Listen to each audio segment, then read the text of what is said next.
मीरा भाईंदर महानगरपालिकेची बिल्डिंग, इथे जे कर्मचारी बसतात त्यांना पगार भेटतो सामान्य माणसाची टॅक्स भरतात, जनताची टॅक्स भरते त्यातून. आता मीरा भाईंदरमध्ये जे पण प्रॉब्लेम्स आहेत, जे पण अडचणी आहेत, तर ह्यांचं असं म्हणणं असतं की तुम्ही इथे जावा, ह्यांना पत्रव्यवहार करा, नंतर फॉलोअप घ्या. समजा कुठे गटर ओपन आहे, कुठे कचरा आहे, कुठे रस्ता खराब आहे, तर ह्यांचं असं म्हणणं आहे तुम्ही तिकडे जाऊन पत्रव्यवहार करा, त्यानंतर आम्ही ते काम करू. जर हे काम आमच्यासारख्या सामान्य लोकांनाच करायचं आहे, मग तर हे लोक आपल्या ACच्या ऑफिसमध्ये कॅबिनमध्ये बसतात आहे, पगार घेतात, तर ह्यांचं काम काय?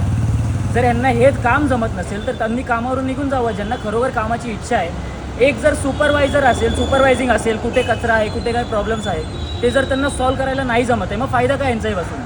फुकटचा पगार घेणं बंद करा. तुम्ही जे पण काम आहे तुमची, ह्यांची कामं आहे ती. आपल्याला जे पण प्रॉब्लेम्स आहेत त्यांचं सॉल्युशन काढणं, सॉल्व करणं ह्यांची कामं आहेत. हे बोलतात की आम्हाला पत्रव्यवहार करा. अरे कामं तुमची, मग आम्ही येऊन पत्र देणं, नंतर आम्ही फॉलोअप घेणं, नंतर तुम्ही ती कामं करणं. त्यापेक्षा तुम्ही जरा फिरा, 4 गाड्या पेट्रोलिंगच्या काढा, कुठे काय समस्या आहेत त्यावर सॉल्युशन काढा, आणि मग नंतर तुमचा जो केबिनमध्ये बसून जो पगार घेत आहे तो घ्या. त्याच्या व्यतिरिक्त तुमचे जे करप्शन आहे ते चालूच असतं. तर एवढंच बोलायचं व्हिडिओमार्फत, तुम्ही तुमची कामं करा, आम्हाला इथपर्यंत येऊ देऊ नका.